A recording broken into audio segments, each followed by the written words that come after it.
The dust-laden wind carried Clara Zimmerman's aching hope across the vast Montana territory as she stood at her cabin's threshold, clutching yet another letter that would likely join the growing pile of unanswered correspondence.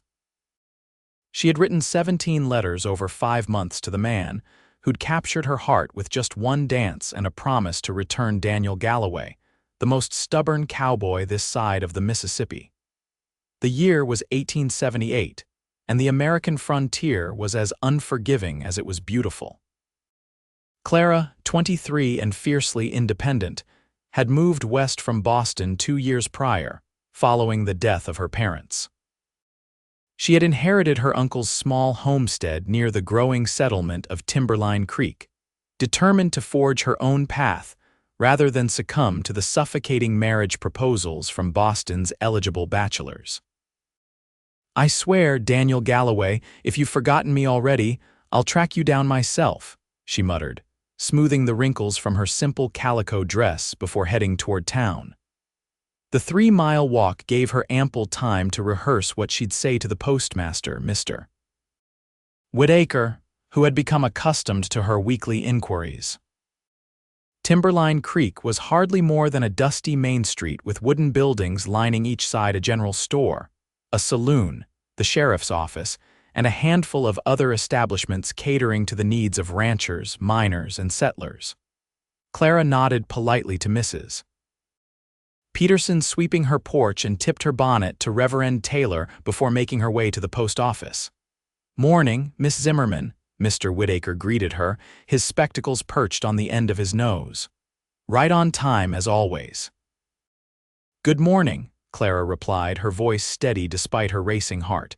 "Any mail for me today?" Mr. Whitaker's expression softened with sympathy. "I'm afraid not, Miss Zimmerman. Nothing new since last week." Clara swallowed her disappointment. "I've brought another letter to send." "To the same address?" "The Rocking G Ranch in Wyoming Territory," Mr. Whitaker nodded, taking the carefully sealed envelope. "I'll make sure it goes out with tomorrow's mail coach." "Thank you," Clara said, placing 2 pennies on the counter for postage. She turned to leave but paused. "Mr. Whitaker, do you think? Is it possible my letters aren't reaching him?" The postmaster stroked his gray beard thoughtfully. "It's hard to say, Miss Zimmerman. The mail routes to those remote ranches can be unreliable, especially during the spring floods or winter storms. And if he's out on a cattle drive." He left the sentence hanging. Clara nodded, clinging to this small hope. "Of course, thank you." Outside, she took a deep breath of the pine-scented air. 6 months had passed since Daniel Galloway had ridden through Timberline Creek with a herd of cattle bound for Montana's northern territories. He had stayed for just 3 days, but those 72 hours had changed Clara's life forever. Their meeting had been entirely by chance. Clara had been delivering eggs to the hotel kitchen when Daniel, covered in trail dust and exhaustion, had collided with her at the back entrance. The dozen eggs had shattered on the ground, and Clara's temper had flared hotter than the August sun. "Do you have any idea how long it takes to collect a dozen eggs from those ornery hens?" she had demanded, hands on her hips, glaring up at the tall stranger. Instead of the typical cowboy bluster she'd expected, Daniel had removed his hat, revealing dark brown hair and the most startling blue eyes she'd ever seen. "Madam, I apologize sincerely," he'd said, his voice carrying a slight southern drawl. "Please allow me to pay for the damage and any inconvenience I've caused." That evening, he had appeared at her cabin with 2 dozen eggs and a bunch of wildflowers. "A peace offering," he'd explained, a crooked smile softening his weathered face. Clara invited him in for coffee, and they had talked until the kerosene lamp burned low. Daniel told her about his ranch in Wyoming, his dream that he was building from nothing but hard work and determination. Clara shared her own dreams of making her uncle's homestead thrive. The town's harvest dance the following evening had sealed their fate. Under the stars, with fiddle music spilling from the community hall, Daniel had held her close and whispered, "I've never met anyone like you, Clara Zimmerman." When he'd ridden out with his men 3 days later, he had promised to write once he returned to Wyoming. "Wait for me," he'd said, his eyes intense. "I'll come back for you." Clara had believed him, but as weeks turned to months with no word, doubt had crept in like winter frost. As she walked back to her homestead, Clara made up her mind. She would write one final letter, and if no response came, she would accept that whatever had sparked between them had meant more to her than to him. She had a life to live, after all.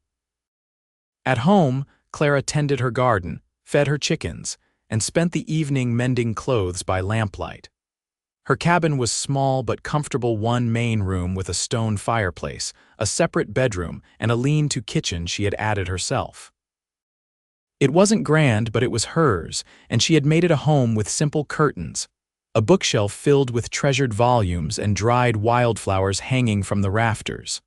A week passed, and Clara returned to town for supplies. As she loaded sacks of flour and sugar into her wagon, Sheriff Brooks approached, his expression concerned. "Miss Zimmerman got a moment?" he asked, helping her secure her purchases. "Of course, Sheriff. Is something wrong?" "Just wanted to let you know there's been reports of bandits hitting isolated homesteads about 30 miles south. Nothing nearby yet, but I'm advising everyone living outside town to be extra vigilant." Clara nodded. "I appreciate the warning. I'll keep my father's shotgun close." "Good woman," the sheriff approved. "And if you hear or see anything suspicious, you send word immediately." As Clara headed home, a sense of unease settled over her. She had grown accustomed to the solitude of frontier life, but sometimes, especially in the deepest hours of night, the isolation pressed in on her like a physical weight. In these moments, thoughts of Daniel would flood back: his laugh, the strength of his hands, the stories he'd told of riding the open range under endless skies. She wondered where he was, what he was doing, whether he ever thought of the schoolteacher turned homesteader who had given him her heart in just 3 days. 2 more weeks passed without word. Clara threw herself into her work tending her garden, preserving vegetables for winter, repairing the chicken coop, and trading her eggs and produce in town for necessities. She was in the middle of chopping firewood when the distant sound of hoofbeats made her pause, axe in hand.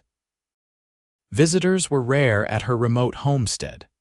Clara set down the axe and reached for the shotgun leaning against the cabin wall, remembering the sheriff's warning. She checked that it was loaded, then stood waiting as a lone rider appeared on the dirt track leading to her property. The man was slumped forward in the saddle, his horse moving at a slow walk. As they drew closer, Clara's heart lurched. Even at a distance, she recognized the broad shoulders and the way he sat his horse. "Daniel," she whispered, then louder. "Daniel," she ran toward him, shotgun forgotten. As she approached, she saw the dark stain spreading across his shirt, the pallor of his face beneath several days' growth of beard. "Clara," he managed, before sliding sideways from the saddle.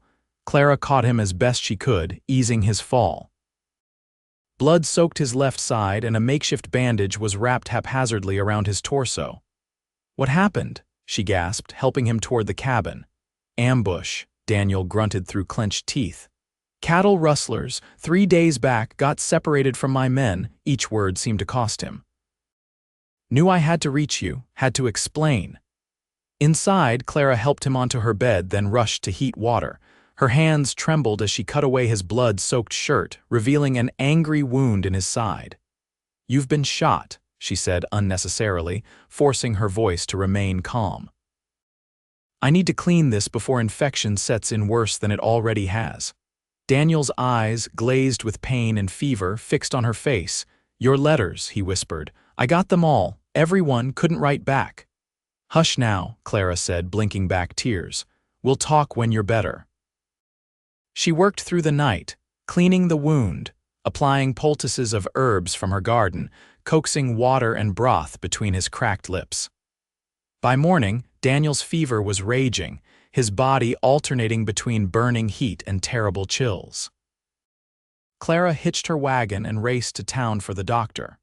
Dr. Pearson returned with her immediately, his weathered face grave as he examined Daniel, The bullet's still in there, he told Clara. I need to get it out before the infection kills him. He looked at her steadily. I won't lie to you, Miss Zimmerman, it's bad. He's lost a lot of blood and the wound's been festering for days. But you can help him, Clara asked, her voice barely audible. I'll do my best, the doctor promised. Boil more water and find me your strongest whiskey if you have any. The surgery was brutal.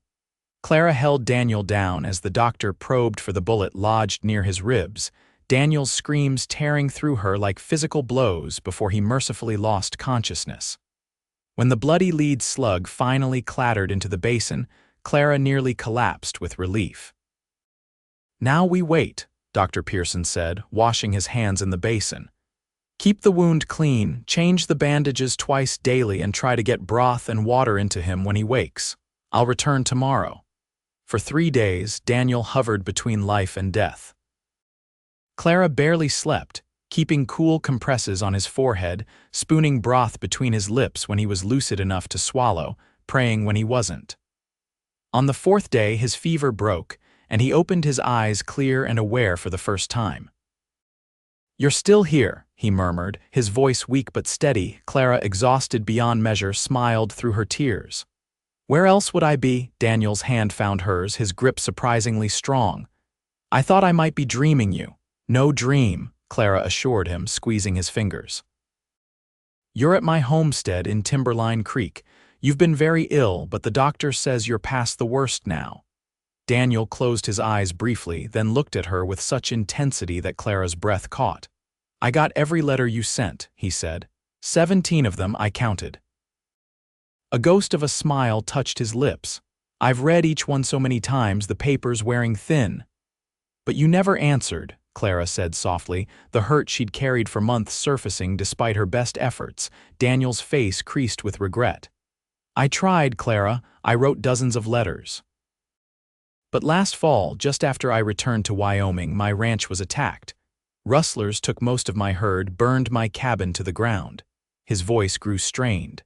My foreman was killed. I lost everything including your address. The letters you'd sent me were destroyed in the fire. Clara stared at him, stunned. But you remembered where I lived. Timberline Creek, Montana Territory, Daniel recited. I knew that much. But without your full address, my letters kept coming back. The postmaster in Cheyenne tried to help, but he sighed. Then winter hit hard. The passes were closed for months. By spring, I was rebuilding, tracking down my scattered herd, hiring new hands. He reached up to touch her cheek. But I never stopped thinking about you, Clara, not for one day. Clara leaned into his touch, tears spilling down her cheeks. I thought you'd forgotten me. Never, Daniel whispered fiercely. I promised I'd come back for you, and I meant it. I was finally on my way here when we were ambushed, rustlers again, looking for easy pickings. I took a bullet, and in the confusion, my men and I were separated. He grimaced at the memory. I knew Timberline Creek was closer than any other settlement, so I pointed my horse north and prayed he'd get me to you. As Daniel recovered over the next 2 weeks, he and Clara rekindled what had begun during those 3 days the previous summer. They talked for hours about their pasts, their dreams, their struggles living on the frontier. Daniel told her about growing up in Texas, about fighting in the war as a young man barely 18, about drifting north afterward to make a fresh start. Clara shared stories of her sheltered Boston upbringing, her parents' deaths from influenza, her decision to claim her uncle's homestead rather than marry the banker's son who had pursued her relentlessly.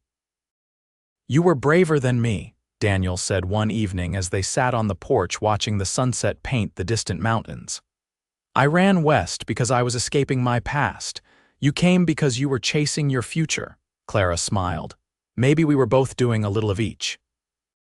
As Daniel's strength returned, he helped around the homestead mending fences, reinforcing the chicken coop, cutting firewood that would last Clara well into winter. They fell into an easy rhythm together, working side by side during the day, talking by firelight in the evenings. One night, as rain drummed on the cabin roof, Daniel reached into his saddlebag and pulled out a bundle tied with faded ribbon. "Your letters," he said, placing them in Clara's hands. "I kept them with me, even after everything else was lost." Clara untied the ribbon. The pages were worn, stained with what might have been water, blood, or both. Her handwriting flowed across each sheet, her hopes, her daily life, her growing fear that he had forgotten her. "I never forgot," Daniel said softly, reading her thoughts. "Not for one moment." The next day, a rider from the Rocking G Ranch arrived in Timberline Creek, having tracked Daniel's path after the ambush. He brought news that the rustlers had been captured by a posse from the neighboring ranch, and Daniel's remaining cattle were safe with his crew. "They're waiting on your orders, boss," the young cowhand told Daniel. "Jenkins is handling things for now, but they're wondering when you'll be back." Daniel looked at Clara, then back to his rider. "Tell them I'll be along soon enough. There's something I need to take care of first." After the cowhand departed, Clara and Daniel walked along the creek that gave the town its name. The aspens were beginning to turn golden, a reminder that summer was waning. "I have to go back," Daniel said finally, stopping to face her. "My ranch needs me. What's left of my herd, my crew, they're my responsibility." Clara nodded, her throat tight. She had known this moment would come, had prepared herself for it, but the pain was still sharp. "I understand." Daniel took both her hands in his. "But this time, I'm not leaving without making things clear between us." His blue eyes held hers. "I love you, Clara Zimmerman. I think I've loved you since you scolded me over those broken eggs." Clara laughed despite the tears gathering in her eyes. "That's a strange beginning for a love story." "Maybe," Daniel smiled, "but it's our beginning." He grew serious again. "I want you to come with me to Wyoming. Not right away, I need to rebuild first, make it a proper home. But by spring thaw, I'll have a new house standing, and I want you there with me. As my wife, if you'll have me." Clara's heart soared, but caution tempered her joy. "Daniel, I've built a life here. This homestead, it's mine. I've worked for it, bled for it." "I know," Daniel said, squeezing her hands, "and I would never ask you to give it up completely. We could use it as a summer place or lease it to a good family. But my life, my future, is in Wyoming." He paused. "I'm asking if your future could be there too." Clara looked around at the land. She'd come to love the garden she'd coaxed from the stubborn soil, the cabin she'd made into a home. Then she looked at Daniel, this man who had ridden through fever and pain to find her, who had carried her letters through fire and loss. "If I say yes," she said slowly, "I need a promise from you." "Anything," Daniel replied without hesitation. "Write to me," Clara said. "Every week while we're apart. I need to know I won't spend another 6 months wondering if you've forgotten me." Daniel cupped her face in his calloused hands. "Clara Zimmerman, I'll write to you every day of my life if that's what you want. You'll be so sick of my letters, you'll beg the postmaster to lose them." Clara laughed through her tears and rose on tiptoe to kiss him. "Then yes, Daniel Galloway. Yes to Wyoming, yes to spring, yes to being your wife." They were married the following Sunday in Timberline Creek's small church. The whole town turned out from Sheriff Brooks to Mr. Whitaker, the postmaster, who had special reason to celebrate after months of watching Clara's hope dim with each delivery day. 2 days later, Daniel prepared to ride back to Wyoming with promises to return before the first heavy snow. Clara stood on the porch, fighting tears as he secured the last of his provisions to his saddle. "It's only for a little while," Daniel reassured her, drawing her into his arms. "Just until I can make sure everything's secure at the ranch, 3 months at most." Clara nodded against his chest. "I know I'm being silly." "Not silly," Daniel said, tilting her chin up. "Just a woman who doesn't want to be separated from her husband. That seems perfectly reasonable to me." As Daniel mounted his horse, Clara handed him a package wrapped in oilcloth. "The first of my letters," she said with a small smile, "to read on the trail." Daniel tucked it carefully inside his coat, close to his heart. "The first of many," he agreed, "and this time you'll get answers." True to his word, Daniel's first letter arrived 10 days later, detailed with his safe return to the Rocking G and his plans for rebuilding. More followed, sometimes 2 or 3 arriving at once when weather delayed the mail coach. Clara saved each one, reading them in the evenings by lamplight, hearing Daniel's voice in every line. She wrote back just as faithfully, telling him about preserving the last of the garden harvest, about the early snow that dusted the mountains in October, about the plans she was making for their life together. In early November, an unexpected letter arrived not from Daniel, but from a law office in Boston. Clara's hands trembled as she broke the seal.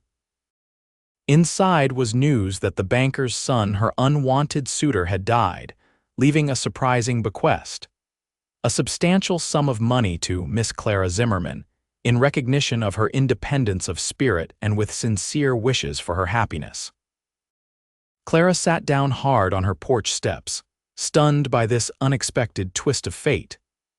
That evening, she wrote to Daniel with the news, adding that she intended to use part of the inheritance to hire a reliable family to care for her homestead while she was in Wyoming. "The rest," she wrote, "I want to invest in our future together. Perhaps we could expand the ranch or improve the breeding stock. You know more about cattle than I ever will, so I'll defer to your expertise. But I want you to know that I'm coming to you as a full partner, not just as a wife." December brought heavy snow and fewer letters as the mountain passes became treacherous.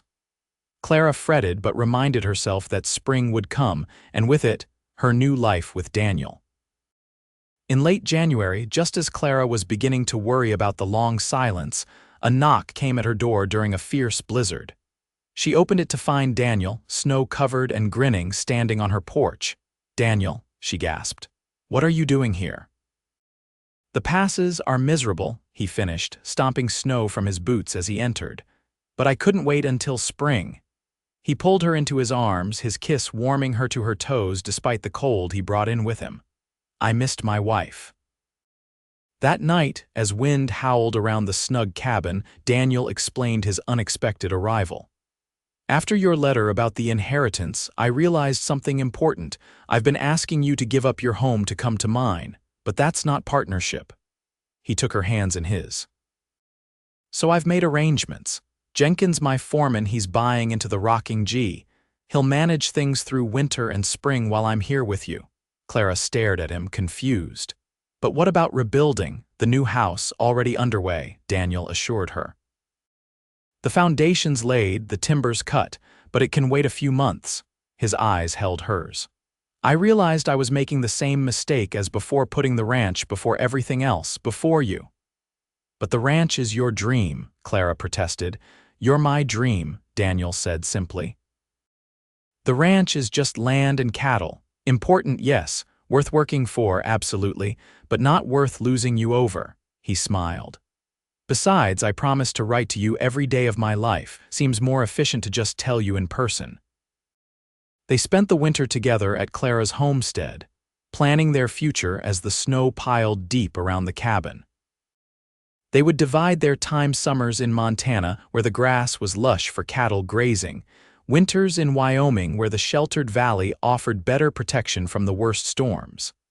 "Two homes," Daniel mused one evening as they sat before the fire. "Most folks are lucky to have one." "We're not most folks," Clara replied, resting her head on his shoulder. Spring arrived with melting snow and new beginnings. Clara and Daniel prepared to leave for Wyoming, where a new house awaited completion, and a ranch needed their combined vision. They had found a family, the Johnsons, with 3 strong sons and a daughter to work Clara's homestead in their absence, with promises of regular returns to check on things. On their last night in the cabin, Clara stood at the window, looking out at the land that had been her sanctuary and challenge for 2 years. Daniel came up behind her, wrapping his arms around her waist. "Having second thoughts?" he asked softly. Clara leaned back against him. "No. Just saying goodbye for now. This place will always be part of me, but home is wherever we're together." Daniel turned her in his arms. "I've been saving something for this moment," he said, reaching into his pocket. He pulled out a small leather-bound book. "I kept my promise. Every day since I left you last fall, I wrote something, even if it was just a line or two." He placed it in her hands. Some pages are water-stained from river crossings, some are smudged from campfire smoke, but every word is true. Clara opened the journal with trembling fingers. Each entry began the same way. My dearest Clara, followed by Daniel's thoughts, observations, and unwavering declarations of love. The final entry, dated that very day, read, My dearest Clara, today we begin our journey together not just to Wyoming but through life.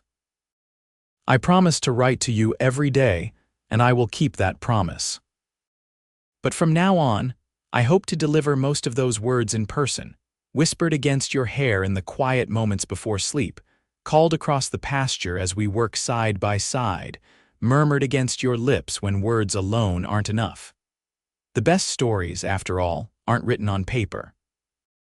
They're written in lives shared, in challenges overcome together, in love that grows stronger with each passing season. Our story has only just begun, and I can't wait to see how it unfolds. All my love, always, Daniel. Clara closed the journal and looked up at her husband, her eyes shining with tears and promise. I can't wait either, she whispered, standing on tiptoe to seal their future with a kiss. As dawn broke the next morning, Clara and Daniel rode out together, heading west toward Wyoming and all that awaited them there. Behind them lay a homestead that had witnessed the beginning of their story. Ahead lay a ranch where that story would continue to unfold.